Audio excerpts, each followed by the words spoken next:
Hi guys, நான் வேலு. இது நம்மளோட ஐபிபிஎஸ் பிஓ அண்ட் எஸ்பிஐ பிஓக்கான லாஸ்ட் மினிட் டிப்ஸுங்க. லாஸ்ட் மினிட் டிப்ஸ் எப்பவும் லாஸ்ட்ல தான் கொடுக்கணும்னு அவசியம் இல்லை. சிம்பிளி நம்ம என்ன பண்ண போறோம்னா, எப்படி எக்ஸாம் அப்ரோச் இருக்க போகுது, எக்ஸாம் எப்படி இருக்கும், எப்படி ப்ரிப்பேர் பண்ணணும், முன்னாடியே என்னென்ன ஸ்டார்ட் பண்ணணும்.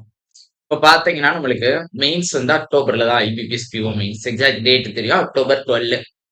அதே ஐபிபிஎஸ் பிஓ ப்ரிலிம்ஸ் வந்து ஸ்டார்டிங் ஆகஸ்ட் 17. கரெக்டா ஒரு 1 மந்த் தான் இருக்கு. 1 மந்த் 4 டேஸ் இருக்கு. ஓகேவா? சரி, இப்போ நீங்க என்ன பண்ணணும்னா, இன்னையில இருந்து உட்கார்ந்து டெய்லி ஒரு ப்ரிலிம்ஸ் டெஸ்ட் போடுவேன் அப்படின்னு நாளை நாசமா ஆக்கிடாதீங்க. ஒழுங்கா உட்காந்து, ஆக்சுவலா மெயின் ஸ்டூடெண்ட்கான வீடியோ தான் இது. ஒழுங்கா உட்காந்து கம்ப்ளீட்டா மெயின்ஸுக்கு படிங்க. ஹால் டிக்கெட் வர்றதுக்கு முன்னாடி வரையும், ப்ரிலிம்ஸ் ஹால் டிக்கெட் வர்றதுக்கு நாள் வரையும், ப்ரிலிம்ஸ் ஹால் டிக்கெட் வர அன்னைக்கும் சேர்த்தே மெயின்ஸ் மட்டும்தான் படிக்கணும். நீங்க மெயின்ஸ்ல இப்ப என்னடா படிக்க அப்படின்னா, நான் ஆல்ரெடி உங்களுக்கு ஷெட்யூல் போடலான்னு ஒரு வீடியோ போட்டிருக்கேன். அதுலயே மெயின் ஸ்டூடெண்ட் என்னென்ன படிக்கணும், ஹால் டிக்கெட் வந்ததுக்கு அப்புறம் என்ன பண்ணணும், வரதுக்கு முன்னாடி என்ன பண்ணணும் சொல்லியிருப்பேன். அதை ஒருக்கா பாத்துக்கோங்க. சரியா? இதுல ஜஸ்ட் எக்ஸாம் பத்தி தான் சொல்ல போறேன்.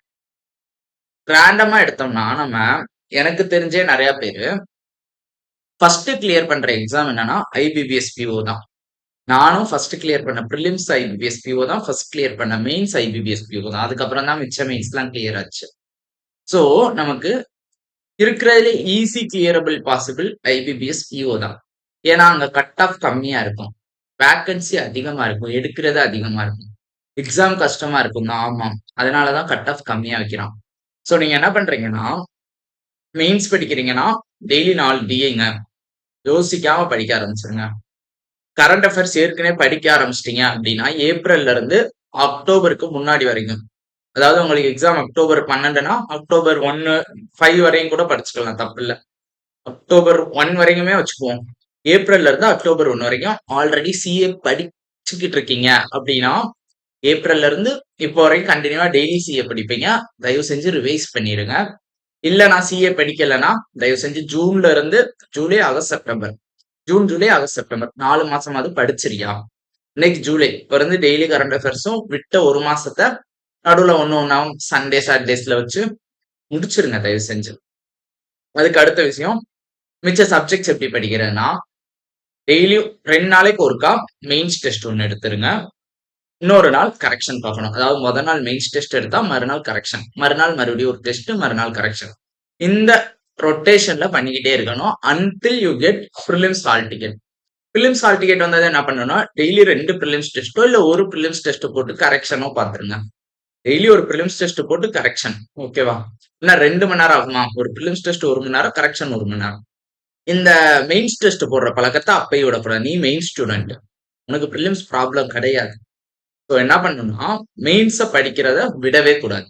அப்பயும் மெயின்ஸ் படிக்கணும். கடைசி எக்ஸாமுக்கு 3 நாள் முன்னாடி மட்டும்தான் கம்ப்ளீட்டா ப்ரிலிம்ஸ் படிக்கணும், மெயின்ஸை தொடக்கூடாது. மற்றபடி எல்லா நாளும் நீ மெயின்ஸ் படிக்கணும், மறுநாள் கரெக்ஷன் பார்க்கணும், மறுநாள் டெஸ்ட் போடணும், கரெக்ஷன் பார்க்கணும். 3.5 மணி நேரம் ஃபுல் டெஸ்ட் போடு. சிஎஸ் செக்ஷனை மட்டும் ஸ்கிப் பண்ண 3 மணி நேரம் ஃபுல்லா போடு. டிஸ்கிரிப்டிவ் ஒழுங்கா பிராக்டிஸ் பண்ணிக்கோங்க, அதுதான் மார்க் ஏற்றி கொடுக்கும். டிஸ்கிரிப்டிவ் கரெக்டா பிராக்டிஸ் பண்ணிக்கோங்க. இன்னையில இருந்தே டிஸ்கிரிப்டிவ் எழுத ஆரம்பிச்சிருங்க. ஜென்ரல் டாபிக்ஸ்க்கு பிக்சரோட பழைய வீடியோஸ் சிடபிள்யூஜேல இருக்கும்னு நினைக்கிறேன். இன்டர்வியூன்ற பாருங்க, டிஸ்கிரிப்டிவ்க்கு செம்மையா போட்டிருப்பாருங்க.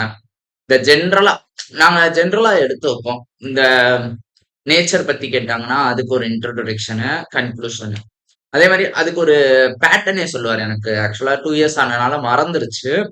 ஒரு இன்ட்ரோ, அதை பத்தி வாட், ஒய், அந்த மாதிரி கொஸ்டின், அதுக்கப்புறம் அதை பத்தி அவங்க என்ன கேட்டிருக்காங்களோ அதை பத்தி டீட்டெயில்டா, அடுத்து ஒரு கன்க்ளூஷன், அப்போ நம்மளோட பாயிண்ட சொல்லணும். இந்த மாதிரி கிளியர் கட்டா சொல்லியிருப்பார் டிஸ்கிரிப்டிவ் வீடியோஸ். அதை பார்த்துக்கோங்க. சரியா? இதெல்லாம் முடிச்சுட்டு இன்டர்வியூ ப்ரிப்பரேஷன் எப்போ பண்ணணும்? சிஏ நீங்க எப்பயும் போல படிங்க. மெயின்ஸ் ரிசல்ட் வந்து இன்டர்வியூக்கு டைம் இருக்கும். அந்த டயத்துல இன்டர்வியூ ப்ரிப்பேர் பண்ணிக்கலாம். நீங்க பேங்கிங் அவேர்னஸும் சிஏவும் இப்போ படிச்சு வச்சுட்டீங்கன்னா அப்போ உங்களுக்கு ஈஸியா இருக்கும். இன்டர்வியூக்கு டைம் எக்கச்சக்கமா இருக்கு மெயின்ஸ்ல இருந்து. இன்டர்வியூ இப்பவே படிக்கணும்னு அவசியம் இல்லை. நீங்க படிக்க இன்டர்வியூ ப்ரிப்பேர் பண்ணணும்னு நினைச்சிருந்தா மே மாசமே பண்ணியிருக்காங்க. ஓகேவா? இப்போ நீங்க பண்ண வேண்டியது டெய்லி 4 மெயின்ஸ் டிஏ மறக்காம போட்டுருங்க. 1 மணி நேரம் அர்த்மெட்டிக் பாத்துருங்க மெயின்ஸ் லெவலுக்கு. அப்புறம் 555 கேப் விடாதீங்க. ப்ரிலிம்ஸ் லெவல் படிக்கவே படிக்காதீங்க. ஹால் டிக்கெட் வந்ததுக்கு அப்புறம் படிங்க. தயவு செஞ்சு ப்ரிலிம்ஸ் பக்கம் போயிடாதீங்க. அது போக நம்ம கிளாஸ் எப்படி வரும்? அது என்ன ஐடியானா, நெக்ஸ்ட் ஐபிபிஎஸ் பிஓ தான் நான் பிளான் பண்ணி கொண்டு போவேன். எஸ்பிஐ பிஓ வெறும் 500 வேகன்சிஸ் தான். ஐபிஎஸ் பிஓ படிச்சா அதுவே எஸ்பிஐ பிஓக்கு எனாஃப் தான். இன்னொரு நம்மளுக்கு ஒரு பிளஸ் என்னன்னா, இந்த வட்டம் பிஓ முன்னாடி வருது. ஹை லெவல்ல எல்லாமே சால்வ் பண்ணி பழகிட்டு கிளரிக்கல் அடுத்து வருது பாத்தீங்களா? ரொம்ப சப்பையா இருக்கும்யா. பிஓல நம்ம பக்கத்துல போறோம்னு வச்சுக்கோங்களேன், கிளரிக்கல் கன்ஃபார்ம் கிளியரே பண்ணிடுவோம். ஸோ இந்த எக்ஸாமை ஃபுல் ஃபிளெஜ்ஜா படிச்சா நீங்க இந்த இயரை கம்ப்ளீட் பண்ணிடலாம். ஓகேவா? அதை விட்டுறாதீங்க. நெக்ஸ்ட் சொல்ல வேண்டியது என்னன்னா, நம்மளோட கிளாஸஸ் டியூஸ்டேல இருந்து லைவ் வர ஆரம்பிச்சிடும். குவான்ஸ் A to Z பழையபடி கொண்டு போக ஆரம்பிச்சிருவேன் கண்டினியூஸா. ஐபிபிஎஸ் பிஓக்கு மெயின்ஸ் லெவல் கிளாஸ் தான் போகும். ப்ரிலிம்ஸ் லெவல் கிளாஸ் வந்து ஹால் டிக்கெட் வந்ததுக்கு அப்புறம் தான் நானும் ஸ்டார்ட் பண்ணுவேன். இப்பயே சொல்லிட்டேன். அதுக்கு முன்னாடி எதிர்பார்க்க கூடாது ப்ரிலிம்ஸ் லெவலுக்கு. ப்ரிலிம்ஸ்க்கு குவான்ட் A to Z போக மிச்ச நாள் வந்து மெயின்ஸ் லெவல் கிளாஸஸ் மட்டும்தான் கொண்டு போறேன். டிஐ முடிஞ்ச அளவு 2 நாளைக்கு ஒன்னாச்சும் உங்களுக்கு கொடுக்க பார்த்துறேன் யூடியூப்ல. கோர்ஸ்ல வீக்லி 5 கொடுக்க பார்க்குறேன். ஓகேவா? மேக்ஸிமம் 7 நான் ட்ரை பண்றேன் டெய்லி ஒண்ணுன்னு. முடியலைன்னா கோர்ஸ்ல மேக்ஸிமம் 5 கொடுக்க பார்த்துறேன். யூடியூப்ல 2 நாளைக்கு ஒரு டிஐ வந்துடும் உங்களுக்கு. அது போக அப்ளிகேஷன் வாரத்துல மண்டே மற்றும் இந்த மண்டே கிடையாது, நெக்ஸ்ட் மண்டேல இருந்து ஹேக் டு கிராக் வந்துடும். 555க்கு 2 நாளைக்கு ஒருக்கா டிஐ வந்துடும். சரியா? உங்க வேலை ஜஸ்ட் படிக்க வேண்டியது. கிளாஸ் வந்தாலும் வரலைனாலும் நீங்க படிக்க வேண்டியதை விடக்கூடாது. ஓகேவா? All the best. வேற எதுவும் எப்படி படிக்கணும் ஐடியா வேணும்னா ஷெட்யூல் போடலான்னு ஒரு வீடியோ இருக்கு, அதை பார்த்துக்கோங்க. அதுல எக்ஸாக்டா உங்களுக்கு என்னென்ன படிக்கணும் ஆல்ரெடி சொல்லியிருப்பேன். முடிச்சுக்கலாம். Ta ta bye bye. Last minute tips இதுதான். இதுக்கப்புறம் எதிர்பார்க்க கூடாது. டைரக்டா எக்ஸாம் அப்போதான். எக்ஸாம் முடிச்சுட்டு நம்ம எக்ஸாமுக்கு முன்னாடி அது என்னது மெமரி பேஸ்லாம் சால்வ் பண்ணுவோம். ப்ரிலிம்ஸ்க்கு முன்னாடி மார்க் பேப்பர் போட ஆரம்பிச்சிடும். ஓகேவா? டியூஸ்டே உங்களுக்கு எஸ்ஐசிஐ மெயின்ஸ் கிளாஸ் வந்துடும். பார்ட் 1 வந்துடும். மறக்காம வந்துருங்க. முடிச்சிடலாம். Ta ta bye by.